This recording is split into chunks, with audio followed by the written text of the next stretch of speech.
Bismillahirrahmanirrahim. Assalamu alaikum. This is Myra Amjad and I welcome you from the platform of Gohar Publishers. Our motto is redefining the geography of education through digital resources for conceptual learning.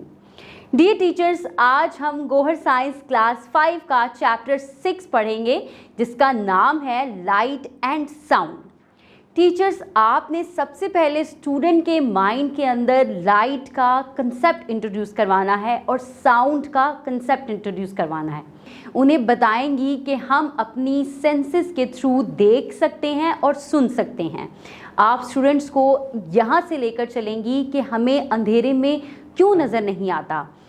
इसका जवाब आप student से पूछेंगी, student से question करेंगी कि students आपको बताएं कि क्या होगा अगर हम देख नहीं सकेंगे, अगर हम सुन नहीं सकेंगे। सबसे पहले आप स्टूडेंट्स को बताएंगी कि हम अपनी सेंस ऑफ साइट से देख सकते हैं। उसके बाद आप स्टूडेंट से क्वेश्चनिंग करेंगी कि हम अंधेरे में क्यों नहीं देख सकते। तो स्टूडेंट्स आपको बताएंगे क्योंकि हमारे पास अंधेरे में लाइट मौजूद नहीं होती। यहाँ से आपने लाइट का वर्ड स्टूडेंट्स के लिए इंट्रोड्यूस करवाना है और यहाँ से आपने इस वर्ड को लेकर आगे चलना है। स्टूडेंट्स को बताना है कि लाइट ऐसी एनर्जी है जिसकी मदद से हम चीज़ों को देख सकते हैं। आपने स्टूडेंट्स को बताना है कि कुछ चीज़ें इस तरह की होती हैं जो अपनी लाइट जनरेट करती हैं, उनको हम ल्यूमिनस ऑब्जेक्ट्स कहते हैं, और कुछ चीज़ें इस तरह की होती हैं जो अपनी लाइट जनरेट नहीं कर सकती। तब आप स्टूडेंट्स को नॉन ल्यूमिनस ऑब्जेक्ट्स का कंसेप्ट इंट्रोड्यूस करवाएंगी।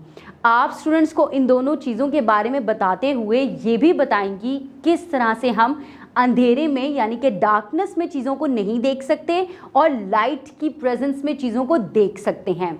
आप स्टूडेंट्स को बताएंगी कि सन एक लुमिनस ऑब्जेक्ट है, ट्यूबलाइट एक लुमिनस ऑब्जेक्ट है, जबकि टेबल, चेयर, बुक ये नॉन लुमिनस ऑब्जेक्ट्स हैं। लेकिन जब हमारे रूम में लाइट मौजूद होती है तो हम इन नॉन लुमिनस ऑब्जेक्ट्स को भी देख सकते हैं। उसका कंसेप्ट आप इस तरह से इंट्रोड्यूस करवाएंगी कि स्टूडेंट्स को ल्यूमिनस ऑब्जेक्ट्स में से बाहर निकलने वाली लाइट की ट्रैवलिंग के बारे में बताएंगी कि जब ल्यूमिनस ऑब्जेक्ट से लाइट ट्रैवल होकर नॉन लुमिनस ऑब्जेक्ट पर पड़ती है तो वो स्पेस में ट्रैवल करते हुए हमारी आंख तक पहुंचती है, तब हम चीज़ों को देख सकते हैं। इस तरह से आपने लाइट का कंसेप्ट इंट्रोड्यूस करवाना है। स्टूडेंट्स को ट्रांसपेरेंट, ट्रांसल्यूसेंट और ओपेक ऑब्जेक्ट्स के बारे में बताना है कि कौन सी वो चीज़ें हैं जिसके अंदर से लाइट ट्रैवल कर सकती है, कौन सी चीज़ें हैं जिसमें लाइट हाफ ट्रैवल करती है और हाफ नहीं करती, और कौन सी वो चीज़ें हैं जिसमें से लाइट बिल्कुल भी ट्रैवल नहीं कर सकती। आप स्टूडेंट्स को शैडो का कंसेप्ट देंगी कि जब लाइट ट्रैवल कर रही होती है उसके पाथ के अंदर अगर कोई ओपेक ऑब्जेक्ट आ जाती है तो वहाँ पर लाइट ब्लॉक हो जाती है और तब उस ऑब्जेक्ट का शैडो प्रोड्यूस होता है। इस तरह से कॉन्सेप्ट को लेकर आपने चलना है। उसके बाद आपने स्टूडेंट्स को शाइनिंग और डल ऑब्जेक्ट्स के बारे में बताना है कि शाइनिंग ऑब्जेक्ट्स यानी कि शाइनी मटेरियल्स के अंदर से लाइट जल्दी ट्रैवल हो जाती है, जबकि डल के अंदर से ट्रैवल होने में थोड़ा टाइम लगता है या नहीं हो पाती।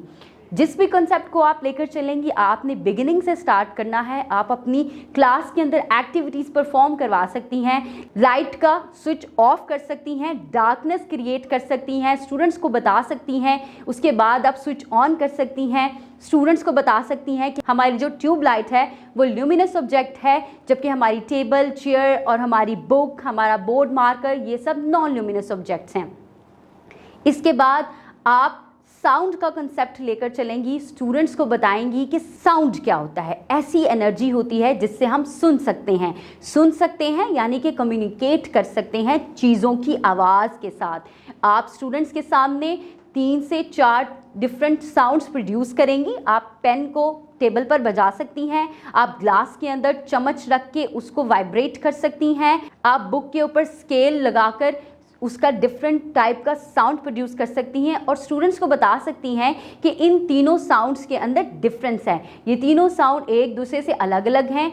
और फिर आप स्टूडेंट्स को बताएंगी कि साउंड वाइब्रेशंस के थ्रू ट्रैवल करता है, वाइब्रेटिंग बॉडीज साउंड प्रोड्यूस करती हैं। जैसे ही आप ये एक्टिविटी परफॉर्म कर रही होंगी, साथ साथ आपने वाइब्रेशन का कंसेप्ट स्टूडेंट्स को इंट्रोड्यूस करवाना है। इसके साथ ही आप स्टूडेंट्स को ये बताएंगी कि वो कौन सी मटेरियल्स हैं जिनकी मदद से साउंड ट्रेवल करता है। आप स्टूडेंट्स के सामने एक सॉलिड लेंगी, एक सॉलिड मटेरियल लेंगी, एक लिक्विड मटेरियल लेंगी और गैस का कंसेप्ट देंगी।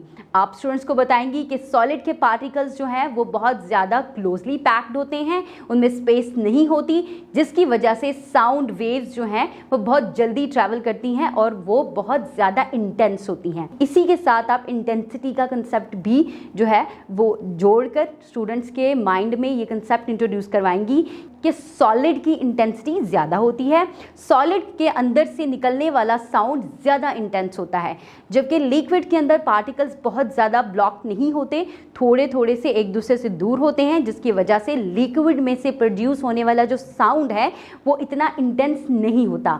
जबकि गैसेस के मॉलिक्यूल्स, गैसेस के पार्टिकल्स बिल्कुल सेपरेट होते हैं एक दूसरे से, उसके अंदर से प्रोड्यूस होने वाले साउंड की इंटेंसिटी कम होती है। इस तरह से इंटेंसिटी का कंसेप्ट देंगी आप, साउंड के बारे में बताएंगी स्टूडेंट्स के सामने। अब आपने म्यूज़िक और नॉइज़ का कंसेप्ट देना है, जो कि बहुत ही आसान है आपके लिए। आप इजीली एक्सेस कर सकती हैं मोबाइल फ़ोन्स को। क्लास के अंदर 2 मोबाइल फ़ोन्स आप इस्तेमाल करें, एक के अंदर आप बहुत प्लेजेंट सा म्यूज़िक चला दें, कोई मेडिटेशन ऑन कर दें, और एक मोबाइल के अंदर आप कोई नॉइज़, कोई ट्रैफिक का साउंड चला दें। अब आप स्टूडेंट से पूछें कि बेटा आप लोगों को कौन सा इसमें से प्लेजेंट लग रहा है, कौन सा सुनने में मज़ा आ रहा है, और कौन सा ऐसा साउंड है जिसको आप नहीं सुनना चाहते या आपको इरिटेट कर रहा है। जब स्टूडेंट्स आपको इस चीज़ का जवाब देंगे कि हमें म्यूज़िक, सॉन्ग या मेडिटेशन अच्छा लग रहा है और हम इसको सुनना चाहते हैं, आप दूसरे वाले को, जिसमें से ट्रैफिक के हॉर्न की आवाज़ आ रही है, उसे बंद कर दें। तब आप स्टूडेंट्स को बताएंगी कि वो साउंड जो बहुत प्लेजेंट होता है, जो हमें अच्छा लगता है, हमारा सुनने का दिल चाहता है, उसको हम म्यूज़िक कहते हैं। और वो साउंड जो इरिटेशन कॉज करता है, जिससे हमें उलझन होती है या हम उसे सुनना पसंद नहीं करते, जो हमारे कानों के लिए हार्मफुल होता है, उसको हम नॉइज़ कहते हैं। इसी तरह से आपने फिर स्टूडेंट्स को नॉइज़ के इफ़ेक्ट्स बताने हैं, क्या क्या वो हार्मफुल इफ़ेक्ट्स हैं जो नॉइज़ की वजह से हो सकते हैं, कि हमारी जो है वो सुनने की कैपेसिटी कम हो सकती है, हमें डिजीज़ हो सकती हैं, डिफरेंट टाइप ऑफ डिजीज़ अपनी बुक से कंसर्न करके आप स्टूडेंट्स को बता सकती हैं। उसके बाद आप स्टूडेंट्स से पूछ सकती हैं, उनको इन्वॉल्व करके, कि वो क्या क्या चीज़ें हैं जिनसे हम नॉइज़ को कम कर सकते हैं, रिड्यूस कर सकते हैं। आप स्टूडेंट्स को इंस्ट्रक्ट कर सकती हैं कि आपने क्या करना है, आपने म्यूज़िक कम सुनना है, आपने लाउड स्पीकर्स का कम इस्तेमाल करना है। इस तरह की एक्टिविटीज़ और इस तरह के इंस्ट्रक्शंस देकर आप रिडक्शन ऑफ नॉइज़ का कंसेप्ट बच्चों को बता सकती हैं।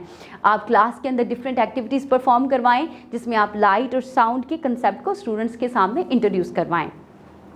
डियर टीचर्स, उम्मीद है आपको इस वीडियो से बहुत हेल्प मिलेगी जब आप क्लास में साउंड और लाइट का कंसेप्ट इंट्रोड्यूस करवाएंगी। इसके अलावा गोहर पब्लिशर्स की वेबसाइट पर मौजूद स्कीम ऑफ स्टडी और लेसन प्लानिंग से हेल्प लेकर आप अपनी टीचिंग मेथड को, अपनी टीचिंग स्किल्स को और इफेक्टिव बना सकती हैं और अपनी क्लास को और बेहतर तरीके से कंसेप्ट दे सकती हैं। उम्मीद है ये लेसन आपके लिए बहुत फ़ायदेमंद होगा। अपना बहुत सारा ख्याल रखें, अपने इर्द गिर्द लोगों का बहुत सारा ख्याल रखें। अल्लाह हाफिज़।